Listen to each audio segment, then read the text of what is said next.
2 years ago, we appeared in an FA Cup final, and now we have a shot at redemption. We lost against Arsenal 2-1 last time. They might have won the Premier League last episode, but today I want to win some silverware. And that final game of the competition is against Manchester United. A trip to Wembley awaits. After that, an end-of-season wrap-up, and I already have a transfer dilemma. We'll talk about that and more right after the intro.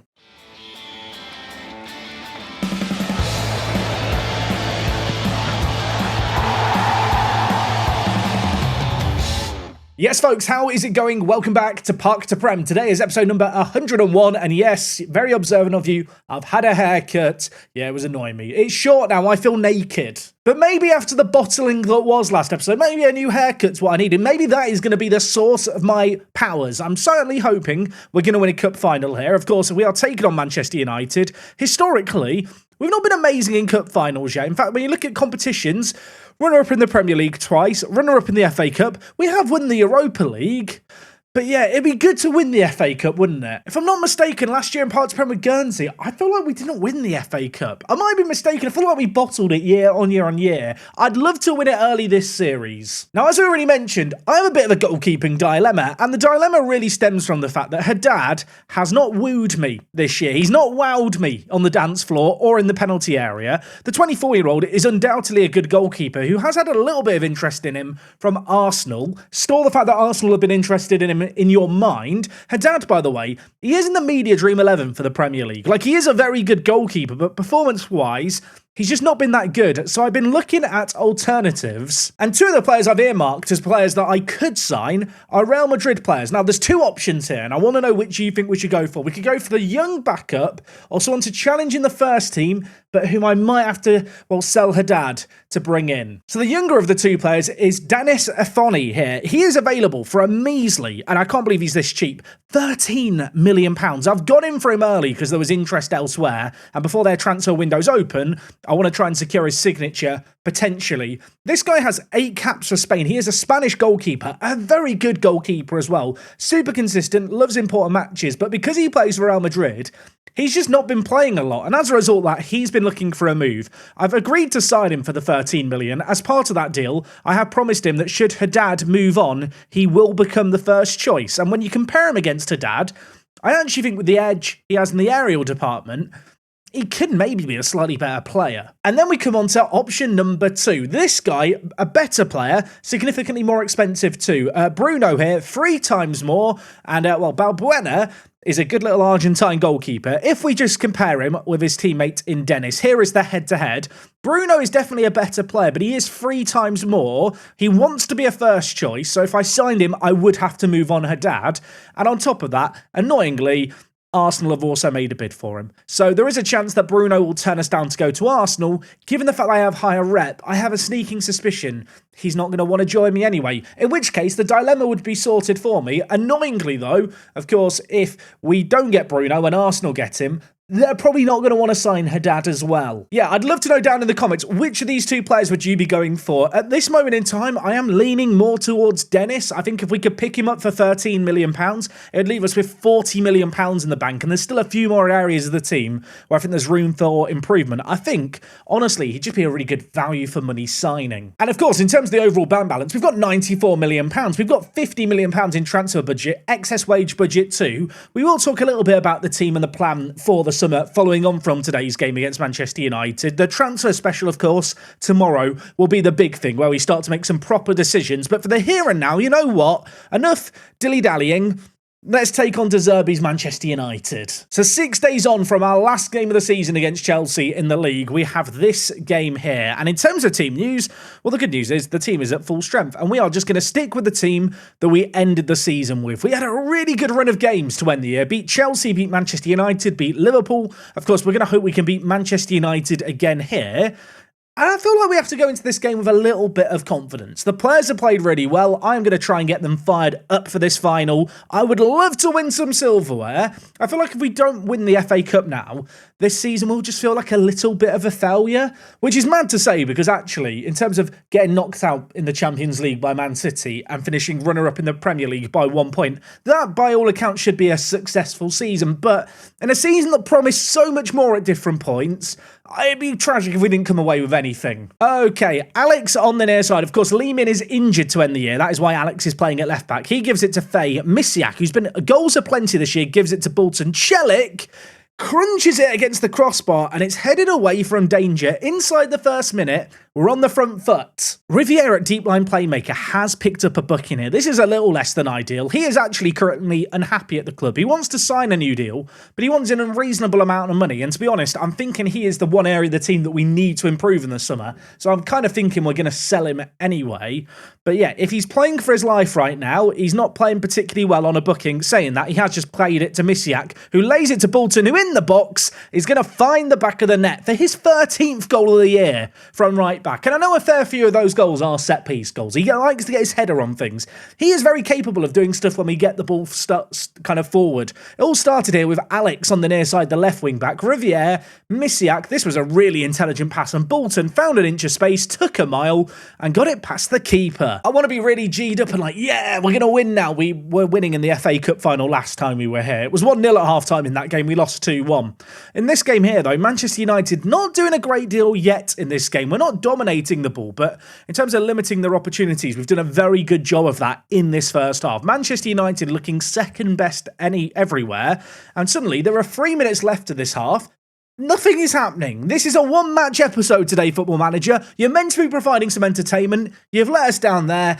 1-0 at the break. You know what? It's a letdown from an entertainment point of view. I am actually quite happy. I'm going to praise the players. Few players whose performances in the first half I wasn't that happy with. Sanfei was looking a little disappointing. Rojas as well, not exactly shining bright. But ultimately, we're ahead and we're on the attack again. And Sanfei, he's now scored. He's now shut me up, hasn't he? It's 2-0. We've scored inside a minute of the half. Alex at left wing back again, pulling the strings, the Brazilian. He's been really, really impressive this year when he's come in. Of course, just as a reminder, he's 19 years old. He's laid it to Sanfei there, and his effort in it off the post hits the back of the net. Manchester United with a free kick in their own half, just looking to get things out here. Milano to Pietra. He gets it forward, but Huari wins a really good header.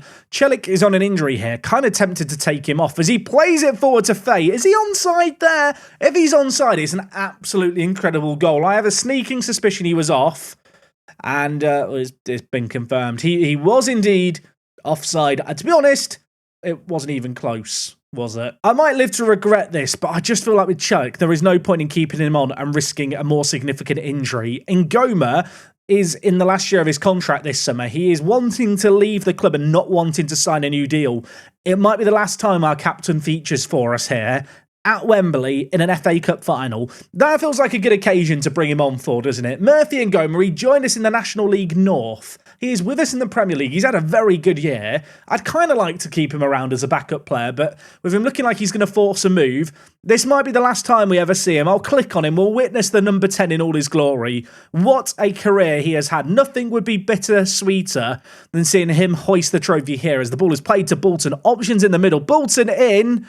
And I'll tell you what, for a moment I thought Ngoma was going to find the back of their net. You know, there was going to be a real poetic moment there as he scores in potentially his final ever appearance. As it stands, though, the keeper collected the ball and now Manchester United are on the attack. Still down by 2 goals, but should they get one back, I'm sure they'll feel like they're back in the fight. I feel like for us now, a third goal would seal it. Faye is going to be trying to make that happen on the far side as he dances past 1, he dances past 2. Lovely build-up play by him as he lays it back to Huari. Lots of players in committed attacking areas. Sanfei continues his run, pulls it to Rojas. That is a sensational goal. But it's offside. It was such a good goal as well. I'm so sad. Okay, Bolton on the near side. We've been all out attacking this game. I feel like there's another goal coming. Could it come here? Not with a ball into the box like that, but Bolton snatches it back well, hits it from the edge of the box, forces the keeper into a big save. 20 minutes left in this game. I'm going to make some subs following on from this. A third goal would be game over now as far as I'm concerned. I feel like it might be game over as it stands. Whether or not that is the ultimate jinx, we'll find out, I suppose, shortly. But based on what we've seen here, we've been dominant in this game. We have just controlled the football. We've controlled the play, dictated the tempo. Manchester United have been left chasing shadows. The ball is played to Ngoma, who shoots goalwards, and what a goal that could have been. Riviera on a booking is less than ideal. I'm going to bring in Rodriguez just for a little bit of solidity to see out this game. We'll play him as a ball-winning midfielder. Elsewhere, Misiak is really struggling for fitness, as is Bolton, but both those players are playing pretty well. Huari's on a booking, don't need to risk it. NDIA, he'll come on at centre-back. Okay, subs made, we have got a corner here. Murphy and Goma, the man over it, whipping it towards Bolton. Head's only just over. 15 minutes left here. Manchester United have made their 3 subs. They have gone super attacking here with a 4-2-4. But look at the stats. They've done nothing in this game. 1 shot on target for Manchester United. They have been bullied. They have been dominated. And I think I can say with some confidence as the 5 minutes have flashed on the assistants board, we are going to win an FA Cup final here. It is going to finish Rugby Town 0, Manchester United... I said us nil. We scored 2. I've really ruined the commentary moment there. It's 2-0 Rugby Town. Savour it. Drink it in. Ignore the fact I can't talk. It's the Emirates FA Cup, and we are about to hoist the trophy aloft. Murphy and Goma, where are you? Wait, Ngoma's not the man lifting it. Sorry, Ngoma's the captain. Why is the captain... I'm so upset for Murphy and Goma here. He's had his moment ruined, but you know what?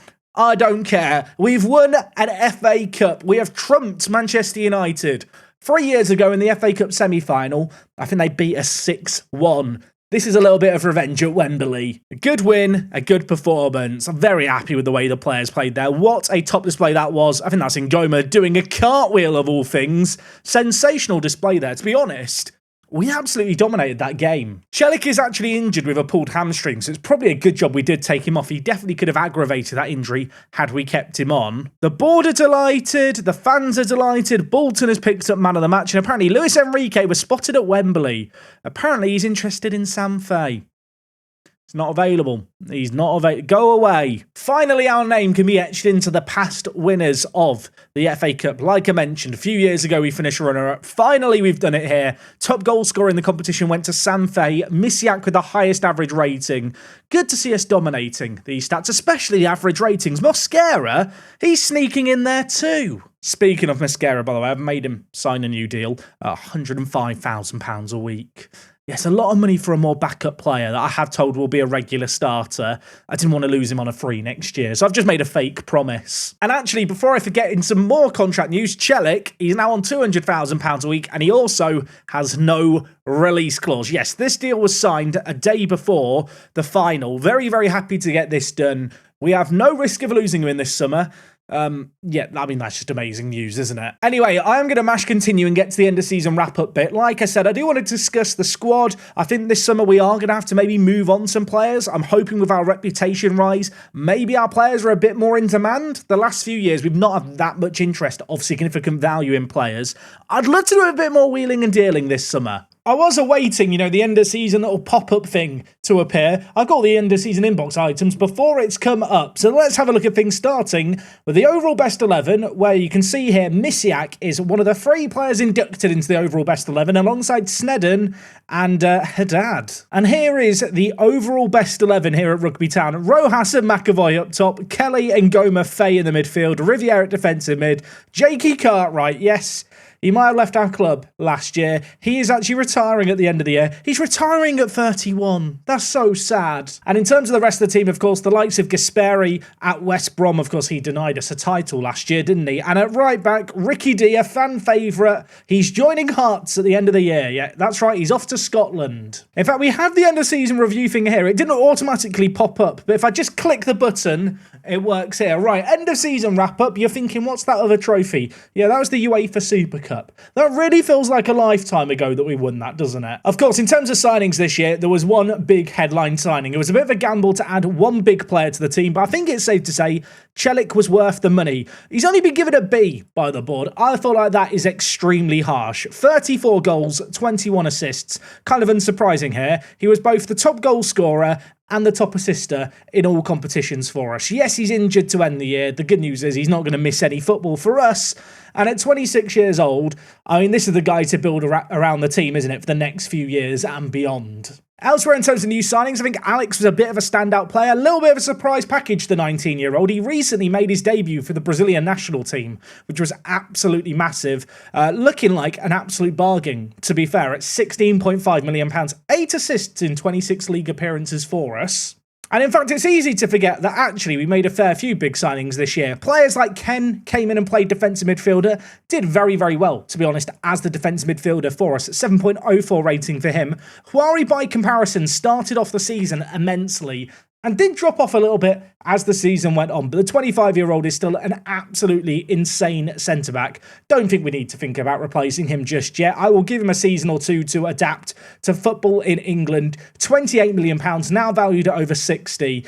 He is a very good centre-back, isn't he? And actually, one more player I'll mention who has featured in the first team, Karim Konate, has been a bit of a cameo merchant. Hasn't started regularly for us, but has come on off the bench a lot. Originally, we of course signed Areco, and he was immense for us last year. This year, he stepped up a little bit, but we didn't need to rely on him quite as much, and that was mainly because Konate was the man with a plan. I know he only got 6 goals in 25 league games, but it was his contributions, to be honest, in other competitions that really, really shone for him. You can see here, 4 goals, 4 assists in the Champions League. Was absolutely immense in the Premier League as well. If we just look at some of his advanced statistics here as a forward, you can see here, in terms of not losing the ball, he was very, very good at that. Areas where he struggled, not winning many headers, and also not winning many tackles for us. He wasn't a player applying a load of pressure up the pitch. Passing-wise as well, only 16 passes completed a game is really, really bad. Just for a little bit of context, here is Celik's stats for the year. Of course, being out at the edges of this polygon is good. And the way to think about this is if a pie chart section such as expected assists is at the edge, that basically puts him in the top 1% of, in this case, strikers. That's what we're looking at here, hence the striker bit in the middle. Whereas something like possession lost, where you can see he's nearer the middle, that puts him at around the 35th percentile, so in the kind of the lower third for players. He loses the ball more than Konate. Then again, as you can see from the stats, he is contributing a whole lot more. In terms of sales, there wasn't a load of crazy sales really this year just gone. Of course, we did sell Pietro for £50 million to Schalke. If you're wondering, how did he do in the Bundesliga? 31 appearances, 7.17 rating. I do feel like at £35 million, we got a pretty good deal for him. Of course, that fee raised as a result of him playing for Italy to £50 million. This guy, I don't know, I feel like he's one of those players who peaked very early. Hasn't improved in the last year for sure. And I feel like the big other sale of note really was Akera Forms. Of course, we sold to Saudi Arabia for £48 million. Unsurprisingly, he's having a lovely time over there. I still don't think he's a £48 million player when you look at him in kind of his polygon. Certainly when you compare him to someone like Huari, he does just look like a bit of a small child. I definitely feel like we did a good bit of business, really, to sell Fawns when we did for almost 50 million. That is an absurd fee. In terms of end-of-season results, we started off the season well, we fell off in the middle, and just honestly drew a few too many games. Honestly, 89 points is an immense points total. That is not a terrible performance by any means. Last year, that would have won us the league. This year, sadly, Arsenal were too good. You can see here, Arsenal only lost games against Leeds and Chelsea. If we could have just beaten or drawn against them once, we would have been top, but that's obviously not what happened. In the Champions League, we were knocked out in the quarterfinals by Man City. Nothing to scoff at there. In terms of the actual Champions League winner, if we just look at things here, Real Madrid v Barcelona is the final. I think both Liverpool and Man City were knocked out, you can see here, in the semi-finals. Liverpool lost 4-3, Manchester United lost 2-1. As for the Super Cup, we beat Man City in that. We won an FA Cup and the Carabao Cup. We don't talk about the Carabao Cup. Moving on. Finances this year were pretty good on the whole. We didn't get quite as much broadcast revenue. Of course, last year we made it further in the Europa League, and as a result of that, the match day income and corporate income did drop a little bit as well. We are moving into a brand new stadium, so I'm hoping that coming back next year at the end of season review, these numbers will be significantly larger. You can see our sponsorship increased by over threefold. That is really a sign that the club's reputation is starting to finally catch up. It's easy to forget, this is only our 3rd season in the Premier League. Not going to surprise you here, Celik won Fans Pro of the Year, Misiak won Young Player of the Year. Misiak had a really surprisingly good season. He had such a slow start, you might remember, in his first couple of years at the club. There was a few question marks over him. This year he's eliminated those question marks. 9 assists, 15 goals. Definitely has benefited from extra talent in and around him. But 30 goals in all competition for Misiak is just absolutely insane.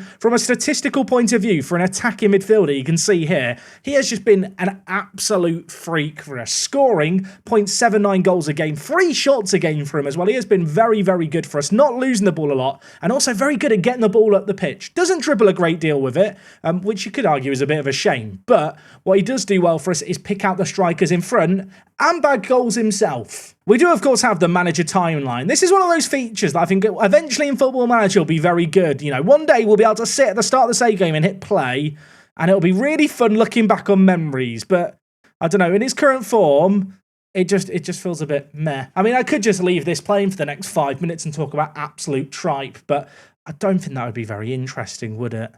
I mean, do people use this timeline feature? It's one of those things where I think it's an amazing idea. The execution is just a bit meh. I feel like there should be an option to maybe hide certain bits. That would be good. Anyway, here is an update on our supporter profile. Social media followers up 2.5 million. That is massive. More fair weather fans, though. Not everyone like that. You can see here the expectation for next year. Qualify for the Champions League is the idea from the fans. And in terms of for the board, they want us to qualify for the Champions League, and then the year after that, challenge for the Premier League title and win the Premier League. That is the long-term aim at the club. The supporters, the board, their ambition is definitely raising, isn't it? But you know what? I think we can do this. End of season meeting, just tell the players what we need to do. In the Premier League, we're going to try and qualify for the Champions League. Everyone stood up and clapped. Squad is on an end of season break. Where do we want to go next year? China, the USA, Singapore, or Australia? That's Austria, Jack. I need to learn to read. You know what? Singapore just sounds more exotic and fun to me. Singapore it is. And elsewhere, we did have a load of players out on loan this year. I've kind of forgotten that we have players out on loan. Of course, Bailey Salmon, you might remember, we signed last summer and loaned him back to Aberdeen immediately. This guy signed for £12 million. Looks like a phenomenal centre-back. 18 years old. Already 9 caps for Scotland. I feel like I've got to almost find a spot for him in the first team this coming year. And similarly, Sinkule had a really, really good year. In fact, he got promoted with Bristol City. I'm not sure he's quite ready for our first team. He played 19 games for them. I wonder if he'd want to go on loan to them for a little bit longer. Bristol City, I assume, did they win the playoffs? Yeah, they did win the playoffs. I was going to say, I saw that they were in the playoffs, playing through in my own time. By the way, look at the top of this championship table. If you thought the Premier League last year was close, this is just as close, isn't it, for the league below? And yeah, Bristol City beat Sunderland in the playoff final. So Brighton, West Ham, Bristol City coming up. In terms of the teams relegated, by the way, West Brom, Bournemouth, Blackburn. For a while it looked like Tottenham might go down, but they have managed to save themselves. Salmon won the PFA Scottish Young Player of the Year. Oh, I've definitely got to find a way to get him at least into a bit of first team contention, haven't I? And I suppose thinking ahead to that, maybe now is a good time for me to actually just quickly sort out the team, promote some players who are out on loan who are probably going to need to be in the first team next year, and discuss the plan for the summer. So in terms of the team for next year, I do actually feel like we're in a quite good spot. Like I've already mentioned, goalkeeper, we could have solved before the start of the transfer special. We have Haddad at the club currently. I'm not desperate to get rid of him, but you know what? If the right offer comes in, we definitely could look to move him on. I do feel like this year I've just got to accept that Schumacher will be leaving the club in the summer. The 27-year-old has been a good backup player. You might remember last year he was valued at like £2 million, which was way too low. It meant that we got really pitiful bids for him. His value has actually now jumped up to nearer 10 million. I imagine that's a reflection of just the club's reputation going up, so I'm definitely willing to let him go. Elsewhere, Callum Platt just kind of chills at the club as a homegrown at club goalkeeper. Another homegrown at club goalkeeper we do have is Isaac Warren. You might remember we had high hopes for him once upon a time of breaking into the first team. We gave him a bit of a baptism of fire in League One. He spent the last couple of years playing at League One, which kind of feels like it's his level now versus when we were playing him there. If we compare him with Platt, he is actually a better goalkeeper. It might be that I just bring Isaac back to the club now. He's very unlikely to improve, but just as that third choice homegrown at club goalkeeper, I feel like now he can just hold down the fort for the next 10 years. Now, when it comes to the defence, we are blessed with just far too many fullbacks, aren't we? We've got the likes of NDIA and Mosquera, both of whom have recently signed new deals. I was worried they were going to be unhappy at the club, but they've now signed these new deals. NDIA, I've not really mentioned it, he's on £120,000 a week. It's easy to forget. NDIA is only 22 years old. He feels like he's been around forever, and I think at this point he will be around forever. He is just an amazing kind of backup, versatile defender, isn't he, on the bench? As for Mosquera, given the fact he signed a new deal, I don't know how possible it's going to be to move him on, but honestly, I feel like he can be a good backup for Bolton. And then over on the left-hand side of the pitch, of course, we have the one, the only, Lee Min, who's currently out injured. And as his understudy, we have Alex. So I feel like we've got the full-back area sorted. What that does mean is that NDIA just kind of becomes, you know, the fifth choice centre-back and kind of the third choice wing-back in both areas. It might be a little bit tricky to keep all the egos happy, but I don't feel like we need to sell any of the players I've just mentioned. Of course, in terms of centre-backs, Swari and Sneddon are just the obvious two players to hold down these positions for the foreseeable future. Two very good centre-backs. In terms of the team, I feel like the defence is the area that I am probably the most happy with on the whole. I feel like we've got a good balance of strength. There's not been too many egos kind of coming out the woodwork and causing me issues when it comes to players being unhappy. And we have got some good young players for the future. I'm looking at Bailey Salmon as a player to be excited for. Players like Kenji, I might look to move on this summer just because I'm not sure how much potential he has. Ultimately, the 21-year-old we signed for £4 million a few years ago. He's been a useful backup, but when he's only played 3 games in the last year, if I could get £30 million for him, it'd kind of be hard to say no. One player who I could potentially move on this year would be Gonzalo Rodriguez. Of course, he had that really major injury this year where he broke his ankle and was out for 3 months. If we look at his development in the last year, he really just hasn't recovered since that injury. He's had major decline across the board. There was some interest in him in January, so if the right bid came in, I might move him on, just knowing that we've got Bailey Salmon to come back from loan, and we also have the youngster in Matthew Martin, who actually isn't really quite as good, but I think could be a good player as a backup with a bit of game time. The other option, I guess, with Matthew Martin might be to loan him out and just see if we can get his value up that little bit. Like I said, the defence I'm pretty happy with. We've got options for what we can do, but we don't need to move anyone on for the sake of it. I feel like of all the players on the team, Kenji and Rodriguez, in this area at least, are the obvious players to shift on to free up some funds. If I did decide to move on Rodriguez, it might leave me a little light at defensive midfielder. Of course, this year, Ken has been the go-to defensive player. He is actually continuing to improve. I absolutely adore Ken. I think he's been a really good addition to the team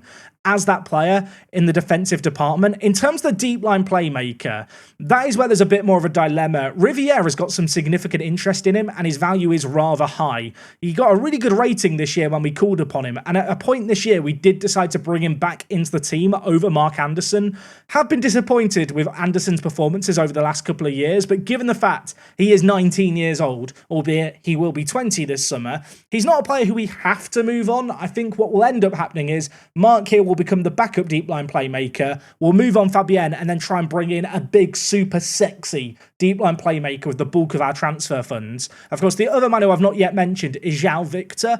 I don't really want to get rid of João Victor. I think he's just a useful squad player to have around as kind of that fifth choice defensive midfielder who at 24 years old, he's been at the club since we're in League One. I feel like it's nice just to have a few of the old guard around. It's worth noting, to be fair, he's played 17 league games this year, 7 starts. It's not like he doesn't feature in the team. He's just one of those players who plays a lot of games that you guys don't normally see on camera. I will just talk about the attacking players altogether. I feel like within our system, we've always had such an overlap between the players that can play centre, attacking mid and striker for us.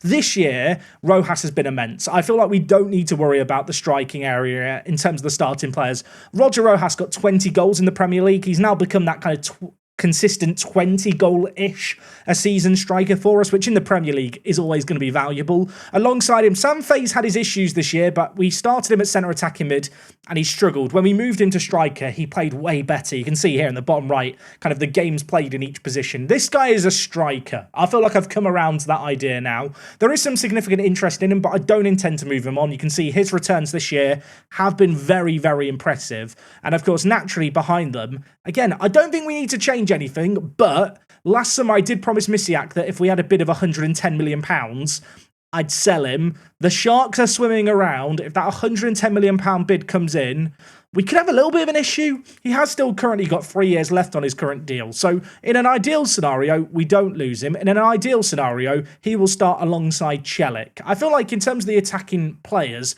these are 4 players that can win a Champions League with us. It's about the supporting cast around them. Konate proved his worth, I think, as a member of that supporting cast. Given the fact he's 31, if a big offer did come up this year, I probably would move him on. We signed him for a free. He didn't actually shine that much in the Premier League. I feel like his rating was somewhat inflated from some weaker Champions League oppositions. Similarly, Areko, we signed a few years ago and he was great for us. He had a really good start to his time at the club.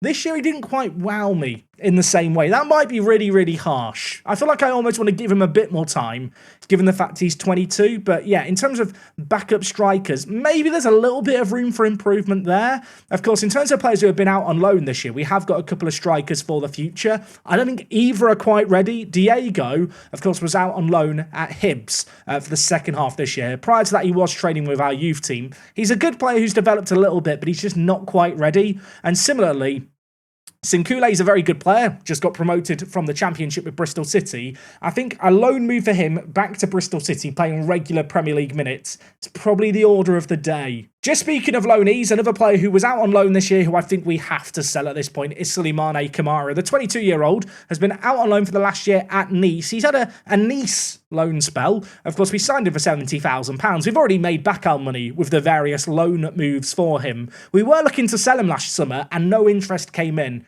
He's valued at over 50 million. I think if a bid of 40 million came in at this point, I'd move him on. He is a player who I can't imagine isn't close to fulfilling his potential. He has loads and loads of potential. Just at 22 years old, I don't see a world in which he's going to fulfill it now. We tried keeping him around at the club and giving him minutes. We've tried loaning him out. I think, sadly, he's just one of those players who's never going to fulfill his potential now. In terms of the other attacking mids, of course, Gilliland this year came in and made a lot of appearances. I'm desperate to see this guy fulfill his potential. He came through our youth intake. He looked like an absolutely phenomenal player, but actually his development in the last 12 months has just slowed down a little bit. You can see here, his actual all-time development has been absolutely immense. There is that question mark over, should we maybe be looking to loan him out this coming year to give him regular minutes? Or do I keep him around and keep just throwing him in the deep end and hope that he swims? That's maybe a little bit of a question mark. The other Scottish centre attacking mid that we've got is Conor Geoghegan. We picked this guy up as a free transfer. I didn't need him in the end, so he hasn't played. He will be sold this summer for something. And then the last of the attacking midfielders, again, a player who's very likely to leave the building this year, Murphy Ngoma. He's in the final year of his contract, the captain. He's been around forever. Had a bit of a resurgence this year, it has to be said. I suppose the fact he's played as much as he has is kind of an indicator that we are maybe lacking a little bit of depth at centre attacking mid. But nevertheless, he's been around forever. After last year's disappointment, he bounced back well.